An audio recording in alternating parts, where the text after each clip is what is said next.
Assalamualaikum, saya Ahmad Zulisman bin Abdul Muji. Nombor kad pelajar BF24110135. Saya akan membentangkan untuk bagian yang pertama, yaitu pengenalan. Dalam sejarah peradaban manusia, Islam telah memainkan peranan yang sangat penting dalam membentuk bidang falsafah, sains dan teknologi. Bermula daripada zaman kegemilangan Islam, pelbagai tokoh ulama terkemuka dari dunia Islam telah memberikan sumbangan yang signifikan kepada pengetahuan manusia. Melalui keilmuan dan penemuan mereka, tamudan Islam bukan sahaja memperkaya dunia Islam itu sendiri, tetapi turut menyumbang kepada kemajuan peradaban di barat dan di dunia secara keseluruhannya. Zaman kegemilangan Islam seringkali dianggap sebagai tempo kebangkitan intelektual yang menyaksikan penyatuan antara agama, falsafah, sains serta teknologi. Ilmuwan Islam tidak melihat sebarang konflik antara agama dan sains. Sebaliknya, mereka percaya bahawa meneroka dunia fizikal melalui penyelidikan saintifik adalah salah satu cara untuk memahami ciptaan Allah. Dengan pendekatan ini, mereka berjaya menghasilkan karya-karya yang besar menjadi asas kepada pelbagai cabang ilmu moden yang digunakan sehingga pada hari ini. Secara tuntasnya, esei ini akan membincangkan secara lebih mendalam tentang tokoh-tokoh utama Islam dalam bidang etika, falsafah, sains dan teknologi dari dunia Islam. Menyelidik sumbangan mereka dan menganalisis impak karya mereka terhadap dunia. Dalam melakukannya, kita akan melihat bagaimana semangat keilmuan dan inovasi mereka dapat dijadikan inspirasi untuk generasi pada masa kini. Oleh itu, kemajuan pada masa kini adalah berdasarkan perkembangan pemikiran yang dihasilkan oleh para tokoh ilmuwan. Salam sejahtera. Saya Novedelvia binti Davis, nomor pelajar saya BF24110159. Saya ingin membentangkan tentang sumbangan Al-Farabi dalam falsafah dan teknologi dalam tamadun Islam. Baiklah, Al-Farabi merupakan ahli falsafah yang terkenal pada abad yang ke-10. Beliau dilahirkan di Wasit, Turki pada tahun 872 Masehi. Beliau juga dikenali sebagai guru kedua selepas Aristotle. Seterusnya, saya ingin membincangkan tentang sumbangan Al-Farabi ini dalam bidang falsafah. Dia menyumbang kepada hubungan antara akal dan wahyu, dan beliau juga menekankan pentingnya akal dalam memahami dunia fizikal dan mental. Yang kedua, dalam falsafah politik dan masyarakat. Dalam karyanya yaitu Al-Madinah Al-Fadilah, beliau mengusulkan konsep masyarakat yang ideal berdasarkan prinsip rasional dan etika. Yang ketiga, sumbangannya dalam teknologi. Seperti yang kita tahu, falsafah Al-Farabi ini dia tidak dapat membina teknologi secara langsung. Namun, beliau memberikan prinsip falsafah tentang sains dan logik yang mempengaruhi perkembangan teknologi Islam. Seperti contoh, astrolab, yaitu alat navigasi dan astronomi yang diperkayakan oleh pandangan saintifik Al-Farabi. Yang keempat pula, sumbangan Al-Farabi dalam metafizik dan kewujudan alam semesta. Beliau mempelajari sebab-sebab rasional di sebalik kewujudan penciptaan alam. Beliau juga menyediakan ruang untuk perkembangan pemikiran saintifik dan rasional. Yang kelima pula, pengaruh dalam sains dan teknologi. Pemikiran Al-Farabi membuka jalan kepada kemajuan dalam sains dan teknologi. Dia juga mempengaruhi tokoh besar seperti Ibnu Sina dan Al-Khawarizmi. Yang terakhir pula, pendidikan dan institusi ilmiah. Al-Farabi menekankan pendidikan sebagai jalan menuju kebahagiaan individu dan masyarakat, dan pengaruh dalam penubuhan institusi ilmiah seperti Baitul Hikmah di Baghdad. Terima kasih. Seterusnya, saya Evangelina Mairan, Nokat Matrix BF24110154 akan membentangkan tentang sumbangan Al-Khwarizmi dalam ilmu etika, sains dan teknologi. Berikut merupakan biodata bagi Al-Khwarizmi. Nama lengkap beliau ialah Abu Ja'far Muhammad Ibnu Musa Al-Khwarizmi, lahir pada tahun 780 Masehi, bertempat di Khwarizm yaitu Khiva, Uzbekistan. dan berketurunan Parsi. Al-Khwarizmi merupakan seorang tokoh ilmuwan Islam yang telah memberi banyak sumbangan terhadap perkembangan ilmu etika, sains, dan teknologi. Dalam bidang etika, dapat dilihat melalui pendekatan inteleknya yang rasional, telah menyebabkan penyebaran ilmu yang bermanfaat. Prinsip-prinsip yang dikenalkan juga seperti kejelasan berfikir, kejujuran intelektual, dan bertanggung jawab dalam sosial. Untuk penggunaan ilmu pengetahuan telah memberi banyak manfaat ataupun sumbangan dalam bidang etika. Seterusnya, Al-Khwarizmi juga telah memberi sumbangan terhadap bidang matematik, di mana beliau dikenali sebagai Bapa Al-Jabar dan telah menghasilkan pelbagai karya, termasuk karya yang berjudul Al-Kitab Al-Mukhtasar fi Hisab Al-Jabar wal Muqabalah. Beliau telah mengembangkan metode menyelesaikan persamaan kuadratik dan persamaan linear, dan telah menyusun metode untuk menyelesaikan persamaan kuadratik dengan cara yang sangat tersusun, serta telah memberi banyak pengenalan kepada sistem nombor, sifar, dan perpuluhan. Seterusnya, beliau juga telah memberi sumbangan terhadap perkembangan geometri dan trigonometri. Kedua-dua bidang ini merupakan pecahan kepada bidang matematik, di mana geometri dapat dikaitkan dengan ciri dan hubungan antara titik dan garis, sudut, permukaan, dan pepejal dalam ruang. Manakala trigonometri pula merupakan sejumlah 100 buah jadwal nilai sinus dan kontangen telah dilakukan oleh Al-Khwarizmi. Seterusnya, Al-Khwarizmi juga telah memberikan signifikan dalam perkembangan ilmu geografi, di mana beliau telah menyebabkan penyebaran ilmu geografi Islam yang semakin pesat. Beliau telah memperkenalkan konsep-konsep dasar geografi yang akhirnya menjadi dasar bagi perkembangan kartografi dan navigasi pada masa depan. Beliau juga telah memperbaiki peta dunia. Akhir sekali, Al-Khwarizmi telah memberi sumbangan terhadap bidang astronomi. Beliau telah menyusun jadwal astronomi yang dikenali sebagai Zij al-Sinhin. Jadwal ini menggunakan kaedah matematik yang inovatif untuk mengira kedudukan benda di langit. Kemudian, beliau telah memperkenalkan sistem nombor Hindu-Arab dan mengembangkan teknik pengiraan sudut dan arah. Cara orang Islam menyusun kalender Hijriah dan sistem waktu yang lebih baik. Beliau telah memberi perhatian kepada penentuan arah kiblat, yaitu arah Mekah, dengan lebih tepat. Kesimpulannya, Al-Khwarizmi merupakan seorang tokoh ilmuwan Islam yang telah memberi sumbangan terhadap perkembangan ilmu, etika, sains, dan teknologi ini. Assalamualaikum dan selamat pagi. Saya Syarikal bin Sakar, nomor pelajar BF 24110160. Untuk tokoh yang seterusnya ialah Abu Ali Al-Husain bin Abdullah bin Hasan bin Ali bin Sina atau dikenali sebagai Ibnu Sina. Beliau telah banyak memberi sumbangan dalam ilmu etika, sains, dan teknologi. Hal ini dapat dilihat dalam sumbangan beliau dalam bidang perobatan melalui karya yang bertajuk Al-Kan fi Al-Tib, di mana karya beliau telah menjadi rujukan utama di Eropa dan di dunia Islam.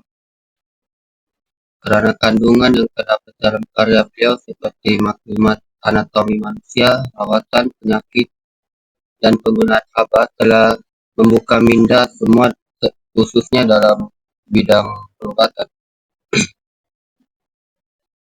Untuk sumbangan beliau yang kedua, beliau telah membuat penemuan penyakit baru dan bencana. Beliau dapat mengetahui pengaruh kuman serta jangkitan virus seperti TB dalam tubuh dan saraf manusia. Dalam karya beliau turut membincangkan dan mengajar mengenai cara-cara pembedahan serta menekankan keperluan tentang pembersihan luka.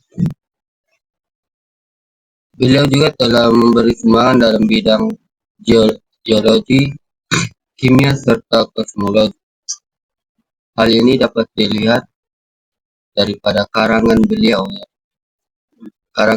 mengenai ilmu pertambangan mineral, serta beliau juga telah membuat penemuan-penemuan bermanfaat seperti menerangkan bahwa benda-benda logam sebenarnya berbeza antara satu dengan Ibnu Ibnu Ibnu Ibnu Sina juga telah memperkenalkan ilmu psikologi dalam perubatan atau kita kenali sebagai ilmu perubatan psikosomatik. Beliau juga telah memperkembangkan ilmu diagnosis melalui detekan jantung atau pulse diagnosis. Untuk sumbangan beliau yang terakhir ya bidang geografi. Beliau juga merupakan seorang saintis yang mampu menerangkan bagaimana sungai-sungai berhubungan dan berasal dari kali serta lembah-lembah. Beliau telah membuktikan mengemukakan sesuatu hipotesis atau teori pada waktu itu yang gagal dilakukan oleh ahli Yunani dan Romawi sejak dari Aristoteles. Itu saja daripada saya. Sekian.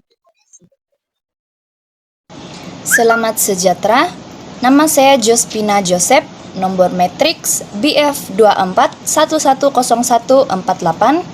Saya dari kumpulan 4, Falsafah dan Isu Semasa, Section 1. Tajuk kumpulan kami ialah Sumbangan Ahli-ahli Falsafah Islam dalam Perkembangan Ilmu Etika, Sains, dan Teknologi.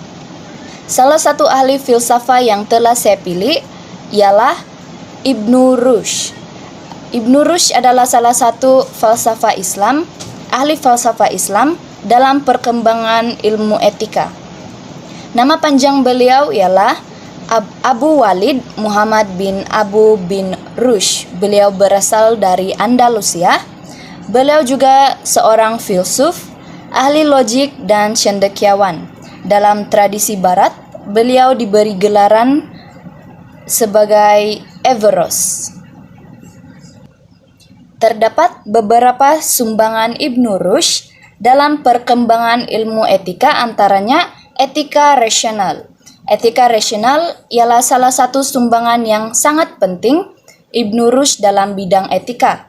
Beliau memberi penekanan terhadap penggunaan akal dalam menentukan apa yang baik dan apa yang buruk. Dalam karya-karyanya, Ibnu Rushd menggariskan bahwa manusia mampu menentukan kebaikan dan keburukan dengan berpandukan prinsip-prinsip rasional yang boleh diketahui melalui akal. Ini menjadikan etika bukan hanya bergantung kepada wahyu atau tradisi, tetapi juga pada penalaran dan pemikiran rasional. Yang kedua, Ibnu Rushd juga menganggap tujuan utama hidup manusia adalah untuk mencapai kebahagiaan yang menurutnya dapat dicari melalui perkembangan dan penggunaan akal secara rasional. Pada pandangan Ibnu Rushd, kebahagiaan itu bukan hanya terletak pada kepuasan fisikal ataupun material, tetapi lebih kepada kebahagiaan intelektual, di mana seorang itu dapat hidup mengikut prinsip moral dan rasional. Oleh itu, etika yang beliau ajarkan menekankan pembentukan karakter yang seimbang melalui penggunaan akal untuk mencapai kebahagiaan sejati. Dan yang terakhir, dalam konteks hubungan etika dan agama pula, Ibnu Rushd berusaha untuk mewujudkan keharmonian antara wahyu dan akal. Beliau berpendapat bahwa kedua-duanya bukanlah bertentangan, sebaliknya akal dan wahyu saling melengkapi. Wahyu memberi panduan mengenai tujuan hidup, tetapi akal pula bertindak sebagai alat untuk memahami dan melaksanakan perintah-perintah Tuhan dengan cara yang rasional. Pandangan ini menjadikan etika Islam menurut Ibnu Rushd lebih fleksibel dan terbuka kepada pentafsiran rasional yang mendalam. Terdapat beberapa impak pandangan Ibnu Rushd kepada dunia pada masa kini, antaranya dalam konteks isu-isu moral dan etika yang melibatkan teknologi dan sains.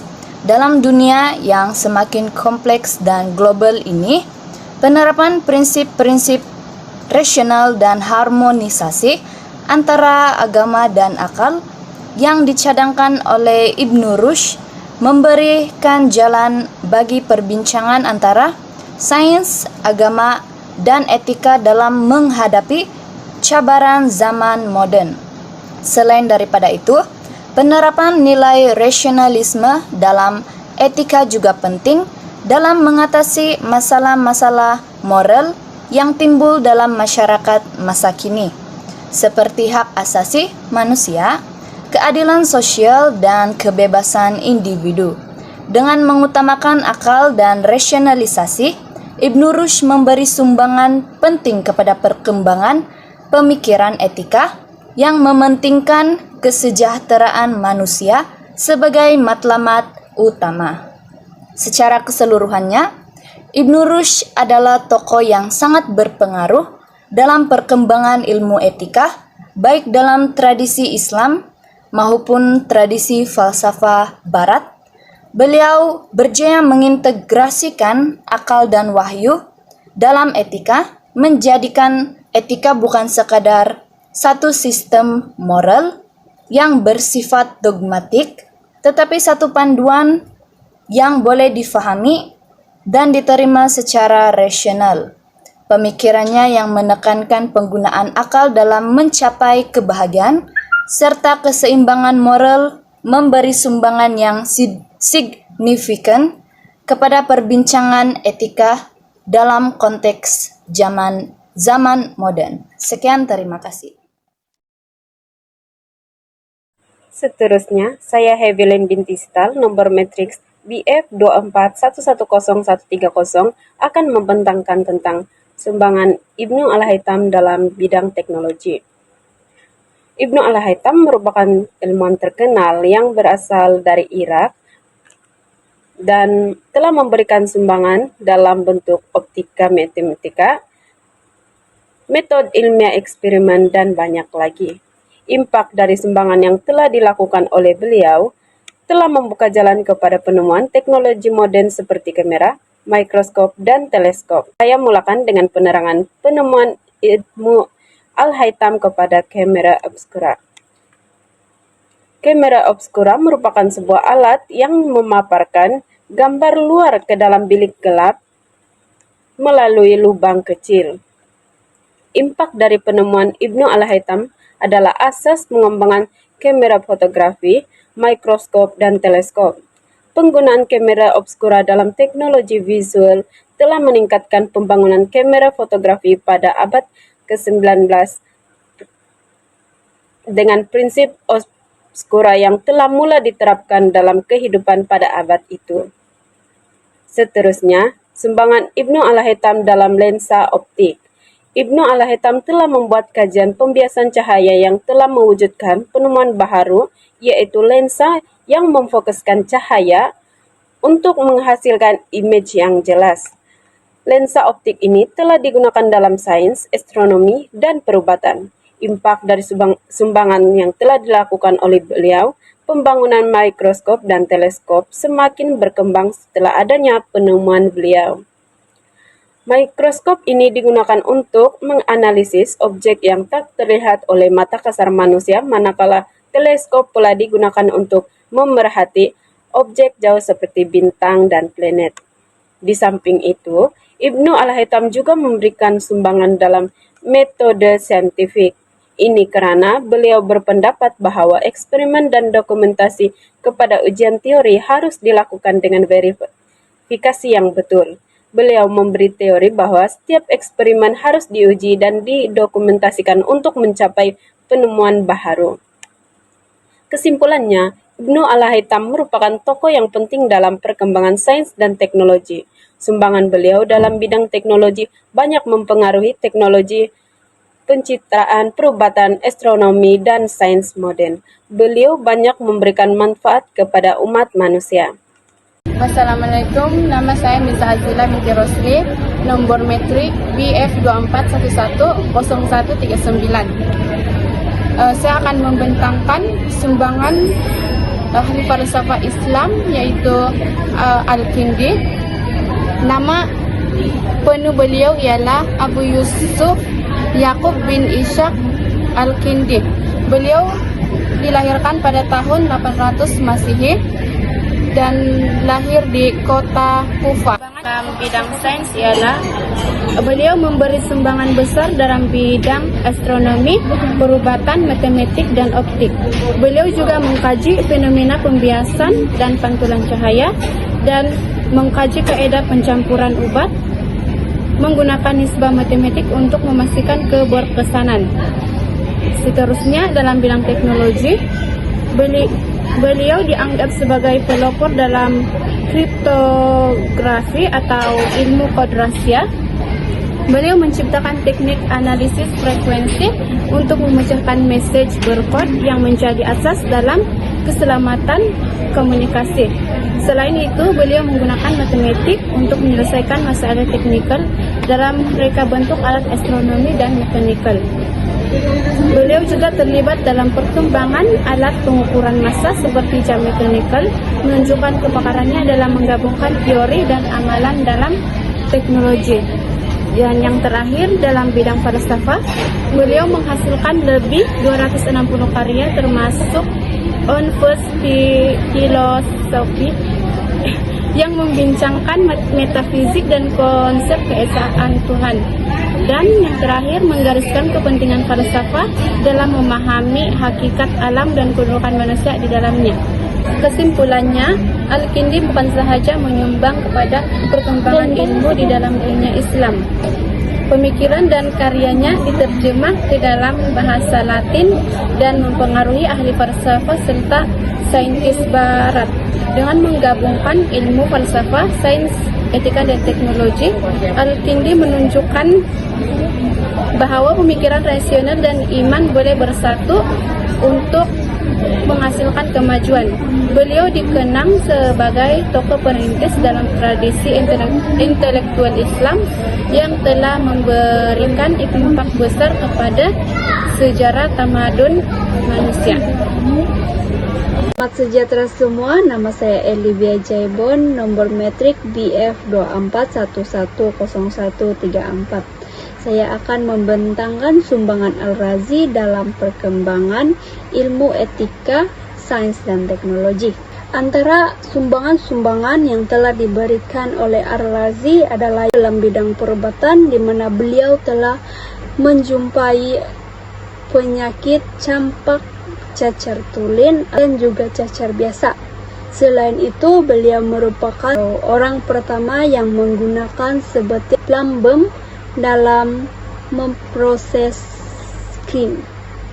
Dan juga beliau telah menentukan penyakit demam panas dan taun, serta telah menemukan cara merawatnya. Sumbangan yang seterusnya adalah dalam ilmu farmasi. Ilmu farmasi merupakan proses pengumpulan tumbuhan herba yang memberi manfaat dalam perubatan. Beliau mengatakan bahwa hanya menggunakan satu jenis obat sahaja dalam merawat satu penyakit. Hal ini adalah demikian karena dapat memudahkan perawatan agar tidak membingungkan orang ramai dan juga para perubatan itu sendiri dalam menggunakan obat-obatan. Selain daripada itu, beliau juga menegaskan bahwa dalam penciptaan obat harus diciptakan dengan lebih teliti dan dengan orang yang berpengalaman dalam perubatan. Selain daripada itu, Al-Razi juga telah menggunakan tali yang diperbuat daripada kulit hewan. Sumbangan yang seterusnya adalah karya. Al-Razi telah menghasilkan tidak kurang daripada 200 buah buku karyanya sendiri. Dalam karya ini, ia boleh dijadikan bahan rujukan dan panduan dunia barat untuk kegunaan dalam bidang perubatan. Karya-karya Al-Razi amat berguna sehingga kini karena ia adalah salah satu rujukan yang sah dan salah satu rujukan yang amat berguna kepada masyarakat sekarang.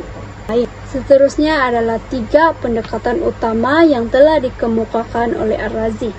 Pendekatan yang pertama adalah uji kaji atau eksperimen.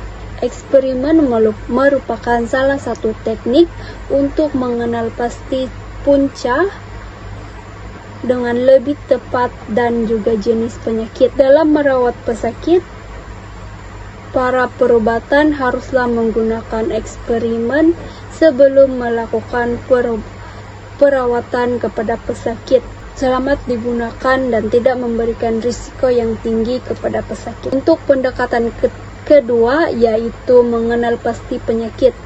Dalam pendekatan ini, Al-Razi telah mengatakan yaitu sebelum melakukan perubatan, para perubatan atau para ahli farmasi haruslah mengenal pasti jenis penyakit untuk mengetahui kaidah perawatan yang harus dilakukan, di mana mereka harus mengenal pasti semua anggota badan dengan menggunakan pemeriksaan. Pendekatan yang ketiga adalah motivasi.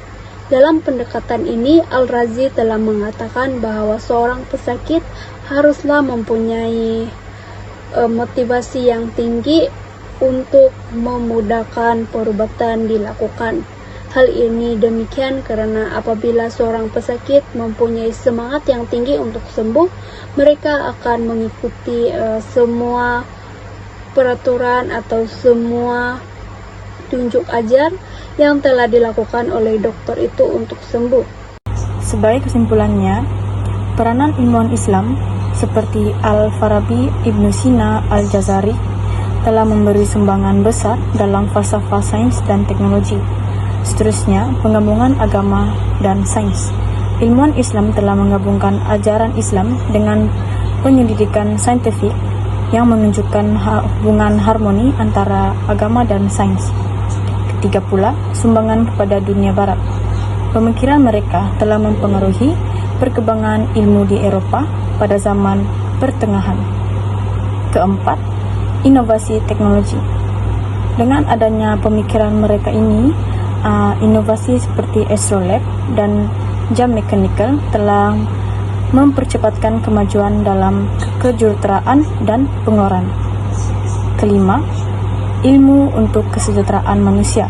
Ilmuwan Islam menekankan penggunaan ilmu demi kebaikan umat manusia dan memastikan pengetahuan boleh diakses oleh semua orang.